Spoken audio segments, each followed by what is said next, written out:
Oiê, bem-vindo de volta. Se você é novo por aqui, meu nome é Camila, mas pode me chamar de Camis.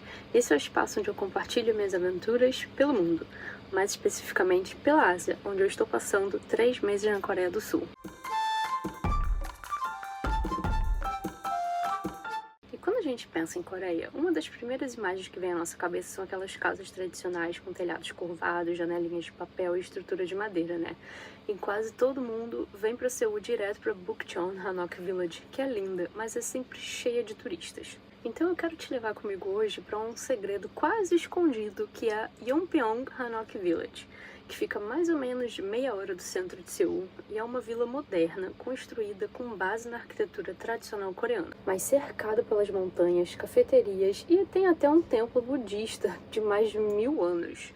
Diferente da Bukchon, aqui dá para caminhar em silêncio, respirar e curtir o visual com calma, além de tirar fotos belíssimas. Caminhando pelas montanhas da vila tem o templo de Jongsan, que é um dos 4 templos principais da capital. Ele tem mais de 1000 anos de história. Foi fundado durante a dinastia de Goryeo e ao longo dos séculos passou por incêndios e destruições, inclusive durante a Guerra da Coreia, e sofreu várias reconstruções. Hoje ele ainda é super ativo, com um monte de residentes, cerimônias e programas de temple stay, que é onde você passa uma determinada quantidade de tempo dentro do templo, participando das orações, meditações, refeições e aprende sobre a filosofia budista, ajudando nas tarefas do dia a dia. Tá tendo uma cerimônia aqui e eu não posso entrar. Eu vou chegar pertinho da porta para ver se vocês conseguem ouvir.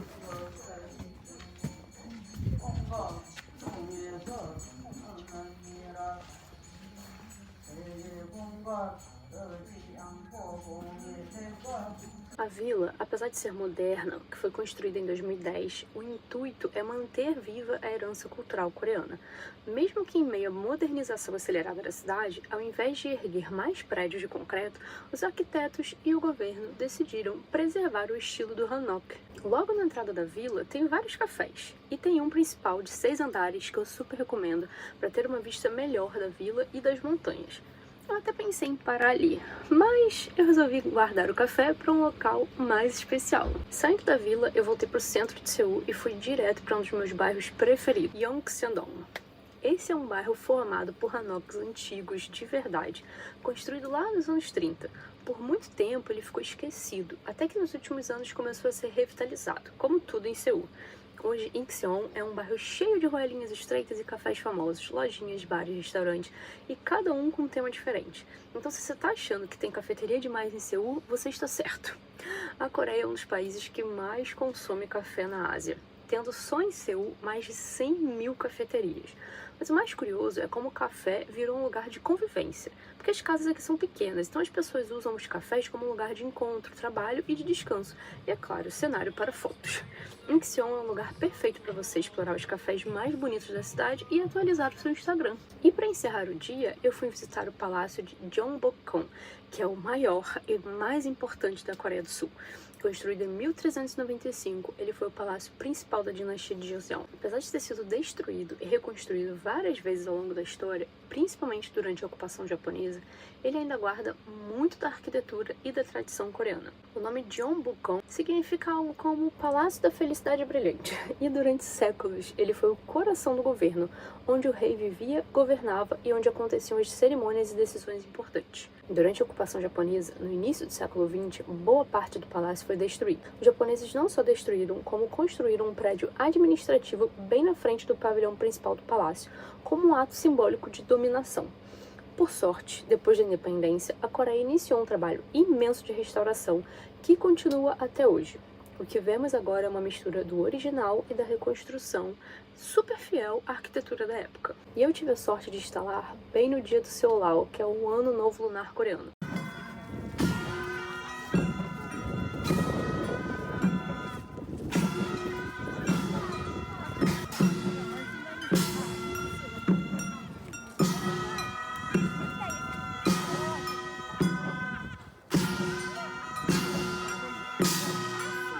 Então, além da troca de guarda, a entrada foi gratuita. E, gente, eu preciso falar uma coisa pra vocês.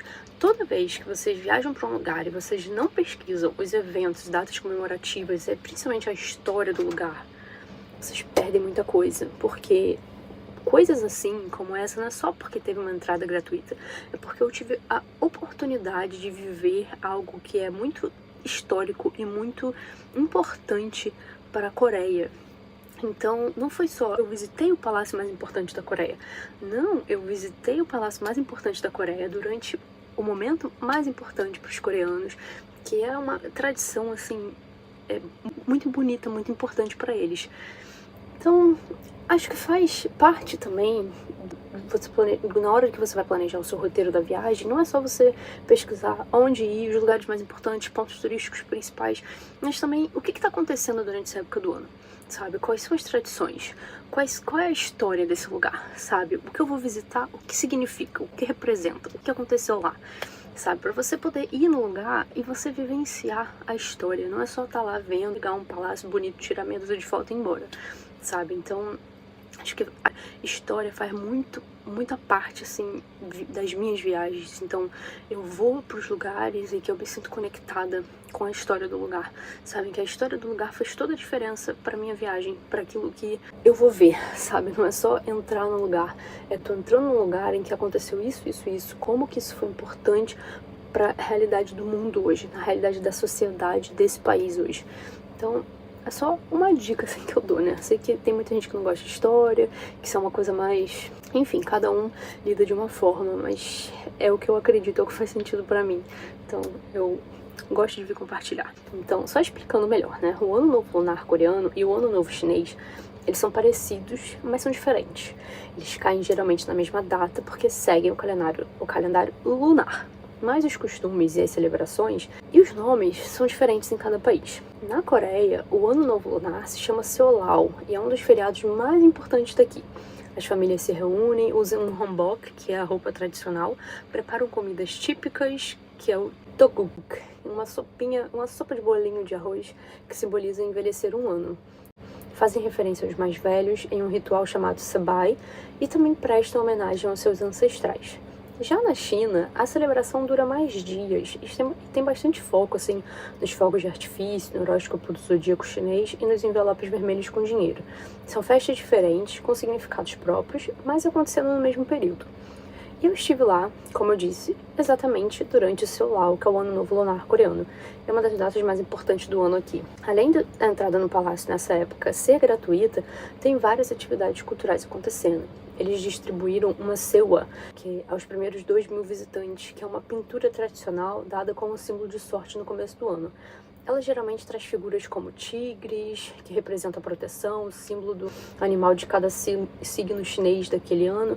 Esse ano, no caso, é a cobra, e é algo que as famílias costumavam pendurar nas casas para espantar os maus espíritos. É por isso que eu digo o quanto que é importante pesquisar o que está acontecendo naquela época do ano, para vocês poderem participar de eventos como esse. Porque se eu não soubesse, se eu não tivesse inteirada no que está acontecendo, eu não teria sido uma das 2.000 primeiras pessoas a visitar o palácio naquele dia e ter recebido a sewa, sabe? Que foi algo, assim, muito significativo pra mim, que eu vou levar pra minha casa.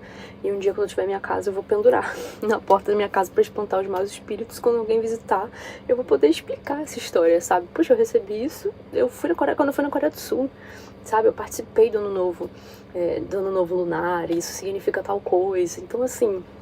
Pra mim isso tem um significado muito importante. E uma curiosidade é que se você alugar o hanbok, que são as roupas tradicionais do templo imperial coreano, você pode entrar de graça em todos os palácios.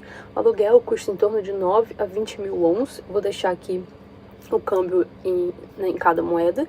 E dependendo da roupa, né, da loja que você aluga, do tempo que você vai usar, dos acessórios, pode ser mais caro ou mais barato. Além das construções belíssimas, jardins e portões monumentais, uma das partes mais importantes e mais legais da visita é assistir a troca dos guardas reais, que é uma cerimônia encenada com roupas tradicionais, tambores, bandeiras, músicas, enfim. E esse foi o nosso passeio de hoje. Espero que vocês tenham gostado e me conta aqui nos comentários qual desses lugares você mais gostou e qual você colocaria no seu roteiro para Seul. Espero que todos. Se você curtiu o vídeo, deixa o seu like, se inscreve no canal e ativa o sininho porque ainda tem muito da Coreia do Sul vindo por aí. A gente se vê no próximo vídeo. Tchau!